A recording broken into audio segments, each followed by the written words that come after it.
Fox Business Alert gaming giant Roblox is opening the door to a new kind of collab, bringing together entertainment behemoths and everyday game developers. The company, which enables people to create video games and profit on the downloads of these games that they've created, just officially launched a new intellectual property program that basically lets developers make games based on big-time franchises like Squid Game and Stranger Things.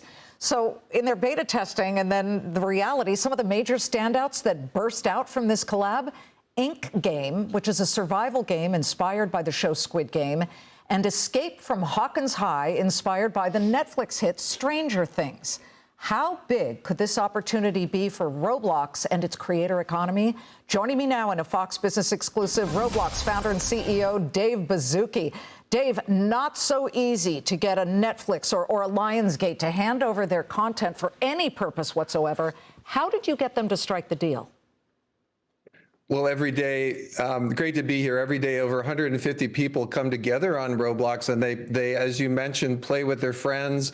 A lot of them get interested in STEM and studying computer science, and a lot of those turn into Roblox creators or developers.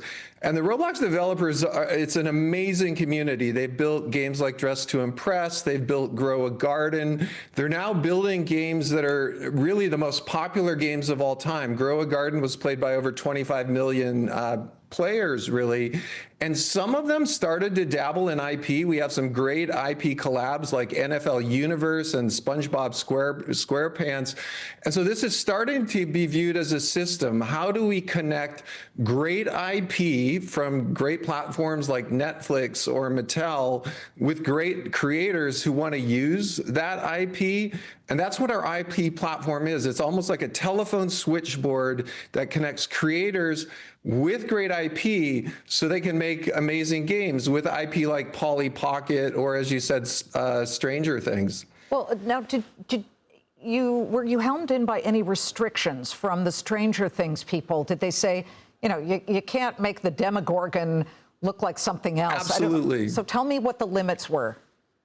Well, historically, IP licensing, we can imagine, we see movies about Hollywood, and it's a big, complicated contract and all of that.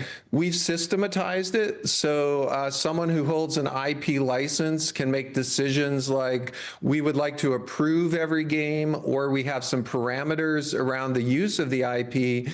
But the benefit of that is scale, and the benefit of that is, thousands of creators starting to interact with thousands of IPs without having to go through that big contract process that can take months and is really complicated.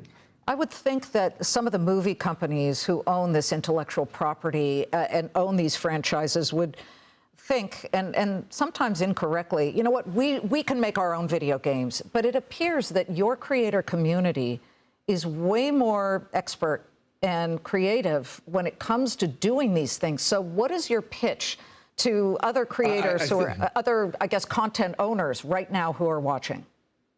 We're starting to see more collabs.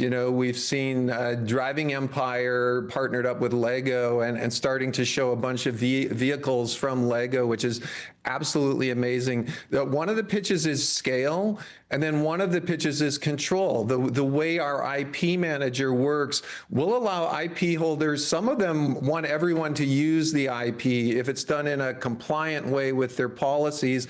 But other IP holders want to make some money on top of their IP. So we will have some IPs that include a license that's automatically given to the IP holder, and some that are done, for free because they want that publicity.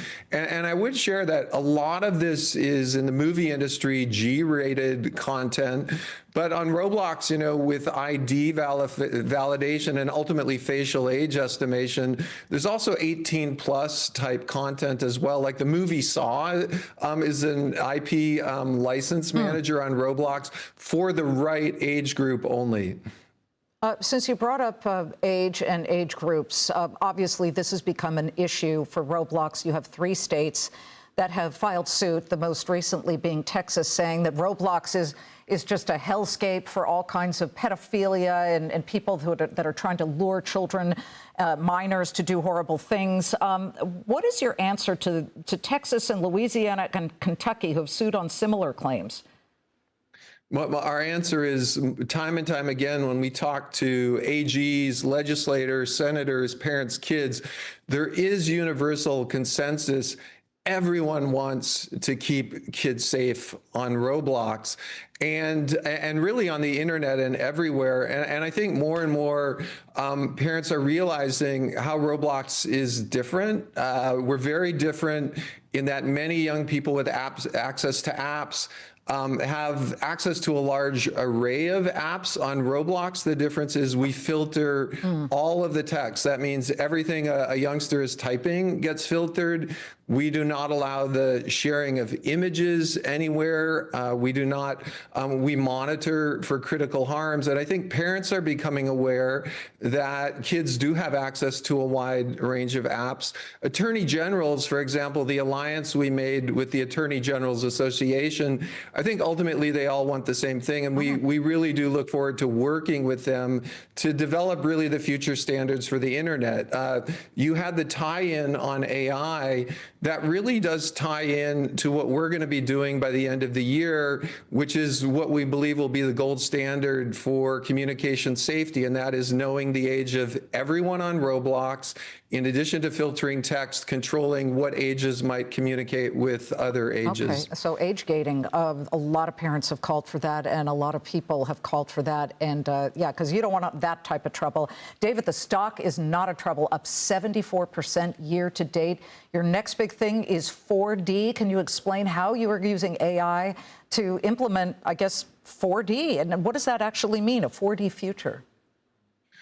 Yeah, so I mean, the fun vision for the future for us is everyone is a creator, and we all feel we're creative. Not all of us can go build a 3D game, but a lot of us have ideas on how to decorate our kitchen, how to create clothing we might like, or just how to, for example, build a fun imaginary landscape outside our house. So what we're making available, not just for Roblox creators, but for everyone playing Roblox, is more and more straight out of a sci-fi movie, the ability to create whatever you think about. And so I would make an example, say I wanted a really big car that was red and looked like an elephant and had some cool tusks on it. Literally in a Roblox game with Roblox 4D generation, I'll be able to make that.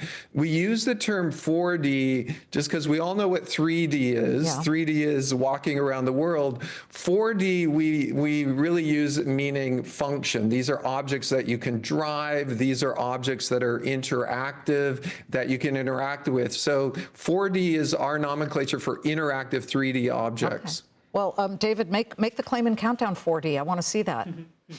Okay, that sounds fun. David Baszucki, the CEO of Roblox, here in a Fox Business exclusive. Good to see you. Thank you.